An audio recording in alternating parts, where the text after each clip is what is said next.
नमस्कार दोस्तों, सोना ट्यूशन क्लासेस में आप सभी लोगों का स्वागत है। जैसा कि आप सभी लोग जानते हैं कि न्यू एजुकेशन पॉलिसी बनकर तैयार हो चुकी है। तो बहुत सारे लोगों के कमेंट्स आ रहे थे कि न्यू एजुकेशन पॉलिसी के बारे में बताया जाए। तो जो वीडियो देखने वाले उन सभी लोगों से निवेदन है कि जो लोग जिनके बच्चे स्कूल्स या कॉलेज में पढ़ रहे हैं या जिनके भाई-बहन स्कूल या कॉलेज में पढ़ रहे हैं, तो उन्हें न्यू एजुकेशन पॉलिसी के बारे में जानना चाहिए। तो आइए जानते हैं कि आखिर इस न्यू एजुकेशन पॉलिसी में नया क्या है। तो पहली सबसे बड़ी बात यह है कि 10+2 पैटर्न को समाप्त कर दिया गया है और 5+3+3+4 पैटर्न को लागू कर दिया गया है। अब 10+2 पैटर्न के बारे में तो सभी लोग जानते हैं, क्योंकि ज़्यादातर लोगों ने इसी पैटर्न में पढ़ाई की है और अब तक इसी पैटर्न में पढ़ाई कर रहे थे। तो अब जो नया पैटर्न है 5+3+3+4, अब इस पैटर्न को समझते हैं। तो पहला जो स्लैब है 5, इसमें नर्सरी से कक्षा 2 तक के बच्चों को रखा गया है। इसमें बच्चों को सिर्फ बेसिक सब्जेक्ट ही पढ़ाए जाएंगे और बच्चों को किताबों को पढ़ने और समझने के योग्य बनाया जाएगा कि बच्चे किताबों को आसानी से पढ़ लें और समझ लें। और अगला जो स्लैब है +3 का, इसमें कक्षा 3 से कक्षा 5 तक के बच्चों को रखा गया है। इसमें स्पेशली साइंस सब्जेक्ट को जोड़ दिया जाएगा और मैथ्स के साथ पढ़ाया जाएगा और बच्चों की जो सोचने की क्षमता है, इसको विकसित करने का प्रयास किया जाएगा इस स्लैब में। और जो नेक्स्ट स्लैब है +3, इसमें कक्षा 6 से कक्षा 8 तक के बच्चों को रखा गया है। इसमें कंप्यूटर साइंस, हिस्ट्री, ज्योग्राफी या संस्कृत जैसे सब्जेक्ट को जोड़ दिया जाएगा और बच्चों को अपना नॉलेज बढ़ाने का मौका मिलेगा। और जो नेक्स्ट स्लैब है +4, इसमें कक्षा 9 से कक्षा 12 तक के स्टूडेंट्स को रखा गया है और ये स्लैब तो एकदम अलग ही है, स्पेशल है काफ़ी, क्योंकि इसमें स्टूडेंट्स को अपनी स्ट्रीम चूज़ करनी होती है कि उन्हें कॉमर्स स्ट्रीम में जाना है या साइंस में या फिर आर्ट्स में जाना है। तो काफ़ी इम्पोर्टेंट स्लैब है ये। और इस न्यू एजुकेशन पॉलिसी में नया क्या है, जानते हैं आगे। कक्षा 5 तक की जो पढ़ाई है, उसको मातृभाषा में ही कराया जाएगा, कि अब कक्षा 5 तक की जो पढ़ाई है वो मातृभाषा मातृभाषा कहने का मतलब है मदर टंग, जिसको आप कहते हो इंग्लिश में। तो मदर टंग में ही कराया जाएगा, मातृभाषा में कराया जाएगा। जैसे कि अगर आप जिस क्षेत्र में रहते हो वहाँ की मातृभाषा अगर हिंदी है तो हिंदी में ही होगा। अगर आप किसी ऐसे क्षेत्र में रहते हो जहाँ की मातृभाषा पंजाबी है तो पंजाबी भाषा में ही होगा। तो मतलब जिस क्षेत्र की जो भी मातृभाषा है उसी मातृभाषा में ही कक्षा 5 तक की पढ़ाई को कराया जाएगा। अगली नई चीज़ ये है कि जो इंग्लिश लैंग्वेज है, यानी कि अंग्रेजी भाषा, इसकी जो अनिवार्यता है इसको समाप्त कर दिया जाएगा। यानी कि अंग्रेजी पढ़ना अनिवार्य नहीं होगा, कि आपको ये फोर्स नहीं किया जा सकता कि आप इंग्लिश मीडियम में ही पढ़ो। तो अंग्रेजी भाषा की अनिवार्यता को समाप्त किया जाएगा, कर दिया जाएगा कि आपको हर चीज़ इंग्लिश में नहीं पढ़नी है। और जो लेकिन इंग्लिश आपको पढ़ना होगा, लेकिन एक सब्जेक्ट के रूप में पढ़ना होगा। एक सब्जेक्ट कंपल्सरी होगा इंग्लिश का, ताकि आपको इंग्लिश की नॉलेज हो।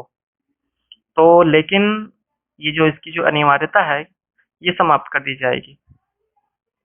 नेक्स्ट अगली चीज ये है कि रट कर याद करने वाली जो पद्धति है इसको समाप्त कर दिया जाएगा और इसको समझकर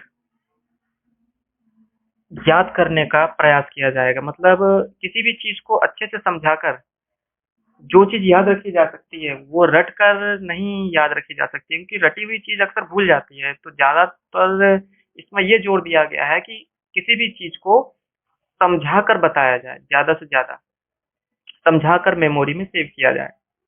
अब अगली नई चीज क्या है? अगली नई चीज तो बहुत इंपॉर्टेंट है कि जो सेमेस्टर परीक्षाएं कराने पर जोर दिया गया है। सेमेस्टर परीक्षाएं क्या होती हैं भैया? तो इसमें मेनली कक्षा 9 से कक्षा 12 तक की जो परीक्षाएं हैं वो सेमेस्टर सिस्टम में ही होंगे, सेमेस्टर प्रणाली में ही होंगे। तो आखिर ये सेमेस्टर सिस्टम है क्या, सेमेस्टर प्रणाली है क्या? जैसा कि आप सभी लोग जानते हैं कि आपके जो फाइनल एग्जाम्स होते हैं वो साल में एक बार होते हैं। आपको उस फाइनल एग्जाम में पास होना होता है। जब अगर आप उस फाइनल एग्जाम को पास कर लेते हैं तो आप अगली क्लास के लिए प्रमोट हो जाते हैं। तो लेकिन सेमेस्टर सिस्टम में क्या है कि सेमेस्टर सिस्टम में हर 6 महीने में आपको फाइनल एग्जाम देने पड़ेंगे, यानी कि साल में 2 बार आपको फाइनल एग्जाम देने हैं। तो इसी को कहा जाता है सेमेस्टर सिस्टम। अगर आपने किसी सेमेस्टर का एग्जाम पास नहीं किया तो आपको अगले सेमेस्टर में प्रमोट नहीं किया जाएगा, आप उसी सेमेस्टर में रह जाओगे। तो इसी को कहा जाता है सेमेस्टर सिस्टम। हर 6 महीने में फाइनल एग्जाम देना पड़ेगा और हर सेमेस्टर में आपको पास होना पड़ेगा। अब हर 6 महीने में फाइनल एग्जाम होने वाले हैं। तो नेक्स्ट है कि जो बच्चे किसी सब्जेक्ट में एक्सपर्ट हैं और वो उस पर रिसर्च करना चाहते हैं तो छोटी क्लास से ही उन्हें इंटर्नशिप मिल सकती है। अब ये इंटर्नशिप क्या होती है और ये किस क्षेत्र में दी जाती है और कब तक दी जाती है और किस लिए दी जाती है, तो इसके बारे में हम अलग से चर्चा करेंगे। तो मैं इसके लिए अलग से वीडियो आपके लिए लेकर के आऊँगा और ये बहुत इम्पोर्टेंट चीज़ है और इसके लिए आपको काफ़ी मेहनत करनी पड़ेगी इंटर्नशिप के लिए। तो जानेंगे, बहुत अच्छी चीज़ है ये इंटर्नशिप। तो नेक्स्ट समझते हैं इसमें एनएपी में क्या है कि कक्षा 6 से ही स्कूलों में कोडिंग शुरू हो जाएगी। तो देखिए आपने सही सुना कि कक्षा 6 से ही स्कूलों में अब कोडिंग शुरू हो जाएगी। अब कोडिंग शुरू होगी कक्षा 6 से ही। तो अब ये कोडिंग क्या है? कोडिंग का चैप्टर भी सुनने में नया लगता है कि भई आखिर ये कौन-सा नया चैप्टर आ गया कोडिंग। तो दरअसल ये जो कोडिंग है ये कंप्यूटर साइंस की ही एक ब्रांच है कोडिंग। तो कोडिंग क्या होती है, कैसे होती है, इसके बारे में मैं आपके लिए सेपरेट वीडियो लाऊँगा और उसमें आपको बताऊँगा कि व्हाट इज़ कोडिंग। लेकिन ये बहुत इम्पोर्टेंट चीज़ है। ये इसलिए लाया गया है कि जैसे कि आपका जो एजुकेशन है, इसको यूज़फुल बनाने के लिए, उपयोगी बनाने के लिए अक्सर देखा जाता है कि लोग स्कूल या कॉलेजेस से पढ़ के निकलते हैं, तो जब वो जॉब्स वगैरह के लिए जाते हैं, तो उन्हें पता चलता है कि जो कुछ भी उन्होंने स्कूल या कॉलेजेस में पढ़ा है, वो चीज़ तो उनके काम ही नहीं आई। उन्होंने स्कूल में कुछ और पढ़ा और हम यहाँ पे जब जॉब करने आते हैं, तो हमें यहाँ पे क्या करना है। तो इस वजह से इस तरीके की जो कोडिंग जैसी जो यूज़फुल जो चैप्टर्स हैं, ये आपको पढ़ाए जाएँगे। ये आपके जो करियर गाइडेंस में काफ़ी यूज़फुल होंगे। तो अब आपकी जो एजुकेशन है, इसको यूज़फुल बनाया जाएगा, आपकी शिक्षा को उपयोगी बनाने का प्रयास किया गया है। तो ये तो बेहतर ही होगा कि कोई भी स्टूडेंट शुरू से ही डॉक्टर या इंजीनियरिंग की पढ़ाई शुरू कर दे। तो जब ये इसकी शुरुआत जब आपकी एक छोटी क्लासेस से ही शुरू हो जाएगी, तो क्या बुराई है इसमें? तो नेक्स्ट देखते हैं। अब विज्ञान व कला संकाय में कोई मतभेद नहीं होगा, दोनों संकाय के विद्यार्थी अपने पसंद के विषय चुनकर पढ़ सकते हैं। तो कहने का मतलब ये है कि जैसे कि अब तक ऐसा होता था कि जो साइंस स्ट्रीम वाले जो स्टूडेंट्स हैं, उन्हें जो सब्जेक्ट्स पढ़ने होते थे, वो सिर्फ साइंस स्ट्रीम के ही पढ़ने होते थे और जो आर्ट्स वाले होते थे, उन्हें सिर्फ आर्ट्स के ही सब्जेक्ट पढ़ने होते थे।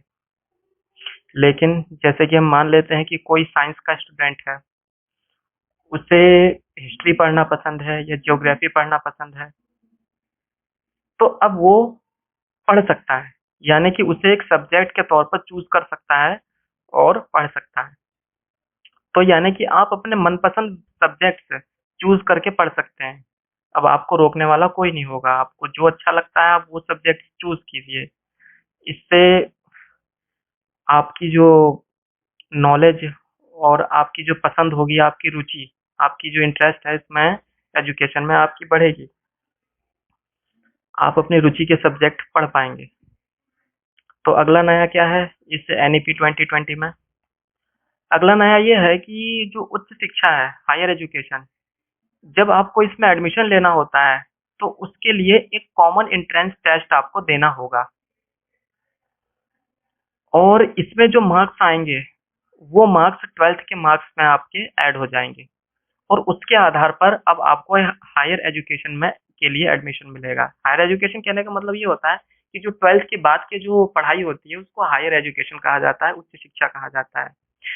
तो अब तक तो ऐसा था कि अलग-अलग यूनिवर्सिटीज़ ने अलग-अलग नियम बना रखे थे, कहीं पे मेरिट की बेसिस पे एडमिशन मिलता था, तो कहीं पर एंट्रेंस टेस्ट होते थे या फिर अलग-अलग मोड जो भी मोड हैं यूनिवर्सिटीज़ के, लेकिन अब ऐसा नहीं होगा, अब सबके लिए सेम मतलब एक ही नियम होगा कि सभी को एक कॉमन एंट्रेंस टेस्ट देना होगा और उसे पास करना होगा और एडमिशन लेना होगा। और नेक्स्ट अगला नया ऐसा है ये है कि उच्च शिक्षा में यदि आप किसी कारणवश कोई कोर्स पूरा नहीं कर पाते हैं और सिर्फ 1 वर्ष ही पूरा करते हैं, यानी कि आपने किसी कोर्स में एडमिशन लिया और आपने 1 साल की पढ़ाई करने के बाद अपनी पढ़ाई छोड़ दी। तो अब तक ऐसा होता था कि 1 साल की पढ़ाई करने के बाद आपको कुछ नहीं मिलता था। आपकी कोई डिग्री नहीं मानी जाती थी, आपकी डिग्री पूरी नहीं होती थी कि हाँ भाई, डिग्री तो आपकी ग्रेजुएशन तो आपकी 3 साल की है। तो जब तक आपका ग्रेजुएशन पूरा नहीं होता है, तब तक आपको कुछ नहीं मिलने वाला। तो लेकिन अब ऐसा नहीं होगा। अगर आपने 1 साल तक पढ़ाई की है, तो 1 साल पूरा करने पर आपको इसका सर्टिफिकेट दिया जाएगा और इसको एक सर्टिफिकेट कोर्स की तरह माना जाएगा कि आपने सर्टिफिकेट कोर्स किया है। तो यानी कि अब आपको खाली हाथ वापस नहीं आना पड़ेगा, आपको कुछ ना कुछ मिलेगा कि आपको 1 वर्ष की जो तपस्या है इसका पूरा फल मिलेगा। और अगली नई चीज है कि 2 वर्ष, अगर आप 2 साल तक पढ़ाई पूरी करते हैं और उसके बाद आपकी पढ़ाई छूट जाती है किसी भी कारणवश या आप छोड़ देते हैं पढ़ाई, तो आपको डिप्लोमा सर्टिफिकेट मिलेगा। 2 साल पूरा करने के बाद आपको डिप्लोमा सर्टिफिकेट मिलेगा। और अगर आप 3 साल की पूरी पढ़ाई कर लेते हैं, तो ऐसी कंडीशन में तो आपको ग्रेजुएशन की डिग्री मिल जाएगी। हालांकि कुछ ग्रेजुएशन कोर्सेज ऐसे भी होते हैं जिन्हें करने के लिए 4 साल लगते हैं, तो उनके लिए क्या है कि उन्हें डिग्री के साथ साथ एक रिसर्च का सर्टिफिकेट भी मिलेगा। जी हाँ, रिसर्च का सर्टिफिकेट मिलेगा और ये एक बहुत अच्छी चीज है कि आपको डिग्री के साथ साथ रिसर्च का सर्टिफिकेट भी मिल रहा है। तो ये न्यू एजुकेशन पॉलिसी के कुछ इम्पोर्टेंट पॉइंट्स थे जो मैंने आपको बताए। तो जैसे कि बहुत सारे लोग जानने के इच्छुक थे कि हाँ भाई, न्यू एजुकेशन पॉलिसी क्या है, इसमें क्या क्या नया आया है और आखिर ये क्या चीज़ है भाई। तो इस चीज़ को जानने में लगे हुए हैं लोग कि न्यू एजुकेशन पॉलिसी में आखिर क्या है। तो ये बहुत अच्छा अवसर मिला है आपको कि आपके लिए न्यू एजुकेशन पॉलिसी आई हुई है। और बहुत से लोग ये सोच रहे हैं कि भाई, जब हम पढ़ाई कर रहे थे तो हमारे टाइम में ये पॉलिसी क्यों नहीं आई, क्योंकि ये एक बहुत अच्छा ऑफर है स्टूडेंट्स के लिए, न्यू एजुकेशन पॉलिसी। तो ये न्यू एजुकेशन पॉलिसी आपके लिए अपॉर्चुनिटीज लेके आया हुआ है। तो अपने हाथ से कोई भी मौका जाने ना दीजिए और खूब पढ़िए और खूब आगे बढ़िए। तो इसी शुभकामना के साथ हम इस वीडियो को खत्म करते हैं। तो अंत में मैं ये कहना चाहूँगा कि सोना ट्यूशन क्लासेस का जो हमारा ये यूट्यूब पेज है, जिसने भी हमारे इस चैनल को सब्सक्राइब नहीं किया है तो कृपया करके सब्सक्राइब कर लें। और हमारा ये वीडियो अगर आपको पसंद आता है तो इसको लाइक तो ज़रूर कीजिए और अपने दोस्तों के साथ भी शेयर कीजिए।